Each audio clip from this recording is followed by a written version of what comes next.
Ողջույն բոլորին, բարի գալուստ ազատություն պորնոգրաֆիայից դասընթացի 7-րդ դասին։ Այս դասին կխոսենք ժառանգական ամրոցների մասին եւ ես այնքան խանդավառված եմ։ Իրականում ես ավելի շատ ժամանակ եմ հատկացրել այս դասը պատրաստելուն, քան մյուս դասերը, որոնք ներկայացրել եմ ձեզ, որովհետեւ առաջին այն հետաքրքրաշարժ էր։ Երկրորդը ես հասկացա, որ այն իմ անձնական վկայության հսկայական մասն է։ Ահա այդ վկայության եւս մեկ կողմ, որն իրականում նույնիսկ չեմ պատմել իմ որդիներին կամ որևէ մեկին։ Եվ դա հետեւյալն է. երբ Սուրբ Հոգին առաջնորդեց ինձ հակառակվելու դիվային ուժերին, ստիպեց, որ խոստովանեմ իմ հայրիկի, պապիկի եւ պապիկիս հայրերի մեղքերը։ Եվ ես հասկացա, որ դա իմ մեջ տեղի ունեցող փոփոխության կարևոր մասն էր։ Այսպիսով, եկեք կարդանք մեր հիմնարար խոսքը վերջին երկու դասերի համար։ Պողոսը Կորինթացիների 2-րդ թղթի 10-րդ գլխի 3-ից 5 խոսքերում ասում է. Որովհետև թեև մարմնով ենք վարվում, բայց մարմնավորապես չենք պատերազմում, որովհետև մեր պատերազմի զենքերը մարմնավոր չեն, այլ Աստծով զորավոր բերդեր քանդելու, խորհուրդներ քանդելու։ Այժմ լսեք, դա այստեղ է գրված, խորհուրդներ քանդելու եւ ամեն բարձրություն, որ գոռոզանում է Աստծո գիտության դեմ, եւ գերի ենք բռնում ամեն միտք Քրիստոսին հնազանդեցնելու համար։ Այժմ հիշեք, որ ամրոցը բերդն է, հիշեք, առակացում գրված է. Ինքնատիրապետում չունեցող մարդը նման է քանդված պարիսպներով քաղաքի։ Ուստի թշնամին կարող է գալ եւ գնալ, երբ ցանկանա, եւ նույնիսկ կարող է կառուցել իր համար տուն կամ ամրոց։ Այդ ամրոցը գենետիկորեն ստեղծվում է մեր մտքերի միջոցով։ Այն կարող է նաեւ փոխանցվել մեր ծնողներից։ Ահա այստեղ սկսվում է ամենահետաքրքիր մասը։ Հետագայում Աստվածաշունչը գրվելուց հետո գիտությունը ուսումնասիրելով այս ոլորտը ապացուցեց Սուրբ գրքի ճշգրիտ լինելը։ Ես սիրում եմ այսպիսի բաներ։ Ես ունեմ ճարտարագիտության բակալավրի աստիճան, այնպես որ նման բաներն իսկապես հետաքրքրում են ինձ, բայց սա օգնելու է ձեզ։ Նույնիսկ եթե դուք հետաքրքրված չեք նման բաներով, այնպես ինչպես ես, միևնույնն է, սա ձեզ կօգնի հասկանալու որոշ բաներ։ Այսպիսով, այդ վարձակալած տանը ես անդրադարձա իմ հոր մեղքերին։ Ես խոստովանեցի եւ սա դուք կտեսնեք Դանիելի գրքում։ Դանիելը խոստովանում էր այն, ինչ արել էին նրա հայրերն ու նախահայրերը, որպեսզի ժողովուրդը ստանար այն ազատությունը, որ փնտրում էր։ Եզրասը նույնն արեց։ Աստված մի պնդում է անում, որը շատ հետաքրքիր է։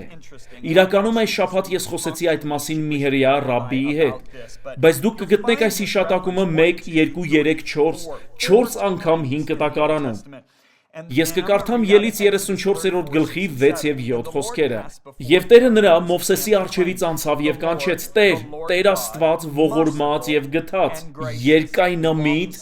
եւ առատ բարությունով եւ ճշմարտությունով, ինձ դուր է գալիս դա, որ հազարների ողորմություն ես անում, ինձ դուր է գալիս դա, որ անօրենություն, հանցանք եւ մեղք ես ներում, բայց հանցավորին բնավ անպարտ չես թողնում, որ հայրերի անօրինությունը հատուցում ես որդիներին եւ որդիների որդիներին, մինչեւ երրորդ եւ չորրորդ ազգը։ Հիմա որոշ եկեղեցիներ սովորեցրել են սա որպես ժառանգական անեծքներ, ինձ դուր չի գալիս անեծքներ բառը։ Ուզում եմ հասկանաք, որ ես չեմ սովորեցնում ժառանգական անեծքների մասին, բայց սովորեցնում եմ մի օրինաչափության մասին, որը փոխանցվում է սերնդեսերուն։ Հիմա նախ եւ առաջ Աստված չի ասում, որ երեխաներին եւ նրանց երեխաներին մեղավոր է դարձնում, որովհետեւ Եզեկիելի 18-րդ գլխից գիտենք, որ Աստված ասում է հետեւյալը. Դուք հարցնում եք. Միթե զավակը չի հատուցում ծնողի մեղքերի համար։ Աստված պատասխանում է իր հարցին. ոչ։ Զավակը իրավունք եւ արդարություն է գործում եւ իմ օրենքները պահում է, այդ զավակը պետք է անշուշտ ապրի։ Այն անձը, որ մեղանչում է, պիտի մեռնի։ Զավակը չպիտի պատժվի ծնողի մեղքերի համար եւ ծնողը չպիտի պատժվի զավակի մեղքերի համար։ Ուստի երբ Աստված ասում է, որ հայրերի անօրինությունը հատուցում է որդիներին եւ որդիների որդիներին, նա ակնհայտորեն չի խոսում այն մասին, որ պատժելու է զավակներին, նրանց վրա դնելու է այն, ինչ հայրերն են արել։ Ոչ, նա չի խոսում դրա մասին, որովհետեւ Եզեկիելի գրքում հստակ գրված է, որ նա այդպես չի վարվում։ Հիշեք, նա ողորմած է։ Ինչև է, կա շատ հետաքրքիր բան, որ գտնում ենք Հռոմեացիների գրքում։ Տեսնելով, թե ինչպես է Աստված ստեղծել մարդկությունը, Հռոմեացիների 5-րդ գլխի 12-րդ եւ 19-րդ խոսքերում գրված է. Սրա համար ինչպես մեկ մարդու միջոցով, լսեք, միջոցով բառը, մեկ մարդու միջոցով մեղքը մտավ աշխարհ եւ այն մեղքով էլ մահը, եւ այսպես մահն ամեն մարդու վրա տարածվեց։ Այստեղ խոսվում է Ադամի մասին։ Մեղքը տարածվեց բոլոր մարդկանց վրա Ադամի պատճառով, լավ, որովհետեւ ինչպես որ մեկ մարդու անհնազանդությունով շատերը մեղավորներ եղան, ակնհայտորեն կա ինչ-որ բան, որ փոխանցվում է ծնողներից, ճիշտ է, կամ հայրերից։ Դուք տեսնում եք սա։ Այսպիսով, գիտությունը մի հայտնագործություն է արել։ Այս հայտնագործությունը կատարվել է 20-րդ դարի կեսերին, 1900-ականների կեսերին։ Այն անվանել են էպիգենետիկա։ Մենք հասկանում ենք, թե ինչ է գենետիկան, այն խոսում է մեր գեների մասին, ճիշտ է։ Էպիգենետիկան ըստ էության այն հրահանգներն են, որոնք գենոմի ժառանգակազմի գլխավերևում են եւ ասում են, թե ինչ անեն գեները։ Այն չի փոխում գեները, բայց ասում է, թե ինչպես դրանք տեղափոխվեն, շարժվեն, այն իրականում որոշ գեներ ակտիվացնում է, իսկ որոշներ անջատում կամ թուլացնում։ Ուստի այն գեները, որոնք պետք է ակտիվանան, թուլանում են, եւ այն գեները, որոնք պետք է անջատվեն, թուլանան, ակտիվանում են։ Ահա թե ինչն է զարմանալի։ Էպիգենետիկան կարող է փոխանցվել սերնդեսերունդ։ Այնպես որ մեր ծնողները փոխանցում են ոչ միայն իրենց գեները, այլև էպիգենետիկան, այն հրահանգները, թե ինչպես են այդ գեներն աշխատում։ Ես մի հիանալի գիտական գիրք եմ կարդացել, այն օգնեց ինձ հասկանալու եւ կարծում եմ, որ կօգնի նաեւ ձեզ։ Նայենք մարդու կյանքին եւ պատկերացնենք, թե այն մի երկար ֆիլմ է։ Լավ, մեր բջիջները դերասաններն են, իսկ գեները, որոնք ստեղծում են բջիջները եւ ասում, թե դրանք ինչ անեն, ներկայացնում են սցենարը։ Լավ, գիտեք թե ինչ է էպիգենետիկան, այն ռեժիսորի դեր է կատարում։ Այլ խոսքով, եթե նույն սցենարով ֆիլմ նկարանային Սթիվեն Սպիլբերգը եւ Վուդի Ալենը, հավանաբար կունենայինք երկու տարբեր արդյունքներ։ Հասկանում եք, թե ինչ եմ ակնարկում։ Երբ գիտնականները բացահայտեցին գենոմին կցված այս հրահանգները, սկսեցին կատարել գիտափորձեր, որովհետև ուզում էին ապացուցել դա։ Ինչ արեցին նրանք։ Վերցրին մի խումբ մկներ եւ ներկայացրին մեկ մրգային հոտ այնտեղ, որտեղ նրանք բնակվում էին։ Այն պահին, երբ ներկայացրին այդ մրգային հոտը, էլեկտրահարեցին մկների ոտքերը։ Նրանք էլեկտրահարեցին մկներին։ Ամբողջ խումբը էլեկտրահարվեց։ Ամեն անգամ, երբ այս մկները հոտոտում էին այդ մրգի բույրը, էլեկտրահարվում էին, նրանք արեցին դա մի քանի անգամ։ Հիշեք, սա կրկնություն է, այսինքն մեկ անգամյա իրադարձություն չէ։ Նրանք շարունակեցին դա անել որոշ ժամանակ, ապա դադարեցին։ 10 օր անց թույլ տվին, որ մկները զուգավորվեն։ Նրանք ունեցան ձագեր։ Այլ խոսքով էլեկտրահարություն չէր կատարվում, երբ մկները հղի էին։ Ահա թե ինչ բացահայտեցին, երբ այդ ձագերին առանձնացրին եւ դրանք մի փոքր մեծացան։ Երբ այդ մկներին ներկայացրին մրգի հոտը առանց նրանց էլեկտրահարելու, նրանք խելագարվեցին։ Այս մկները երբեք չէին էլեկտրահարվել։ Նրանք նույնիսկ իրենց մոր արգանդում չէին, երբ նրանց էլեկտրահարում էին, եւ նրանք խելագարվեցին, երբ զգացին այս մրգի հոտը։ Այնուհետև թողեցին, որ այդ սերունդը այնքան հասունանա, որ զուգավորվի, եւ ծնվեց մեկ այլ սերունդ։ Մենք խոսում ենք այն մկների թոռների մասին, որոնք էլեկտրահարվեցին։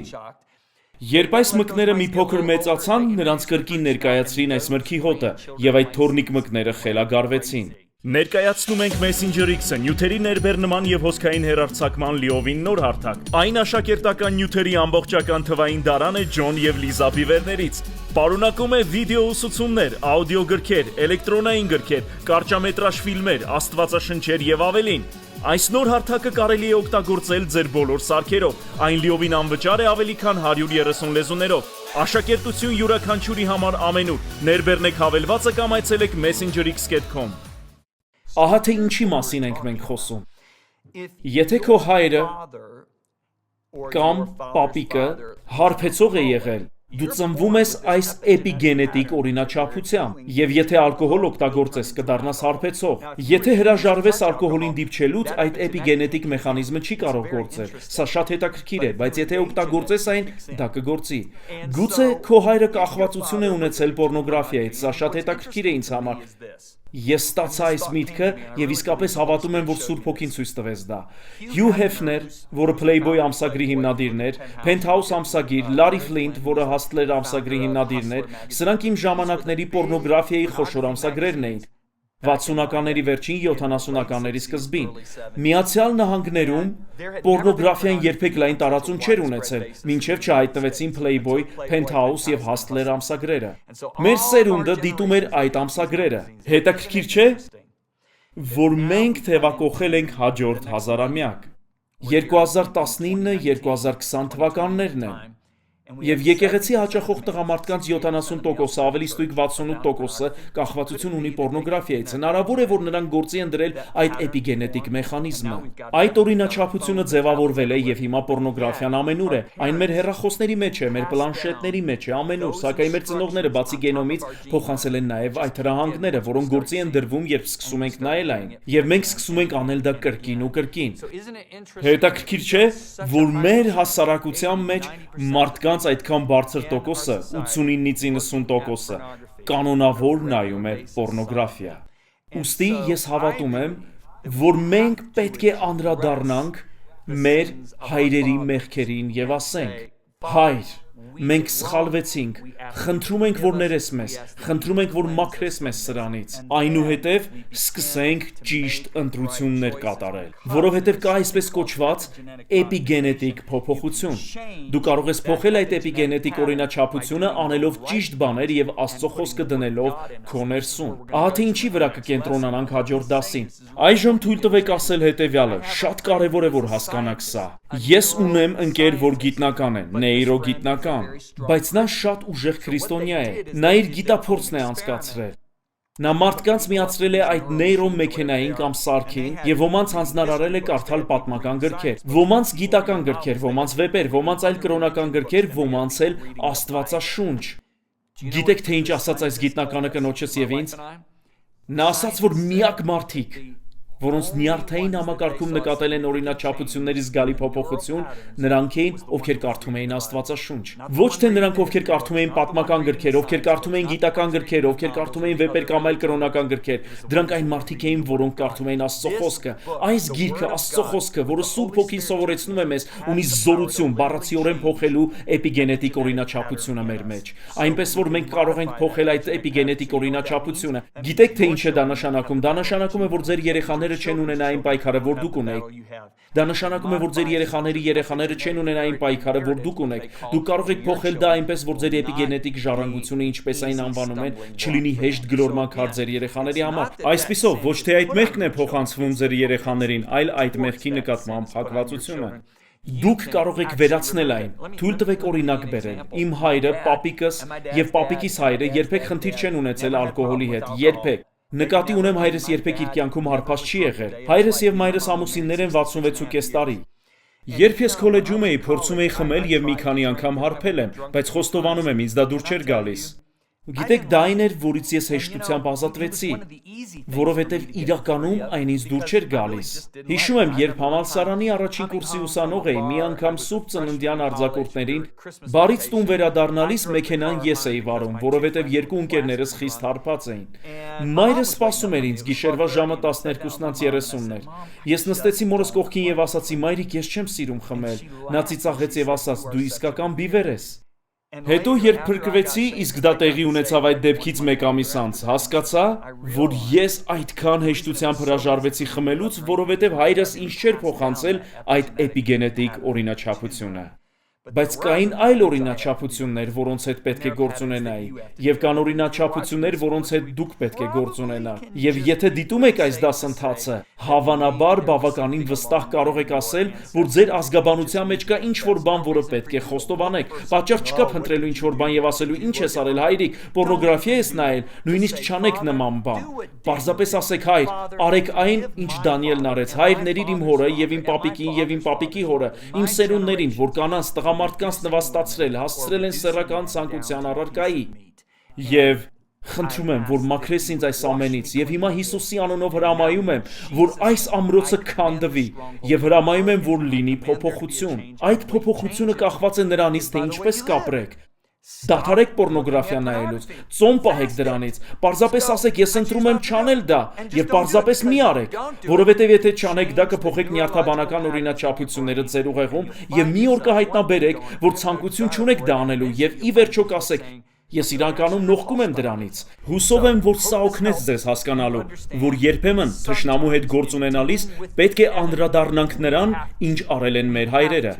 եւ տեսնենք թե ինչպես է Աստծո զորությամբ փոխվում այդ էպիգենետիկ օրինաչափությունը մեր կյանքում, որպեսզի իսկապես կարողանանք քայլել ազատ։ Հաջորդ դասին ցույց կտամ, թե ինչպես Աստվածաշունչը Աստծո խոսքը բառացիորեն կփոխի ձեր մտածելակերպը, եւ փոխելով ձեր մտածելակերպը, դուք կփոխեք ձեր ապրելակերպը։ Կպատմեմ ձեզ, թե ինչպես ես լիովին փոխվեցի։ Ես մի մարդ էի, որը լցված էր պոռնոգրաֆիայի նկատմամբ անհագ փափագով, բայց դարձա մեկը, որն իրականում նողկում է դրանից։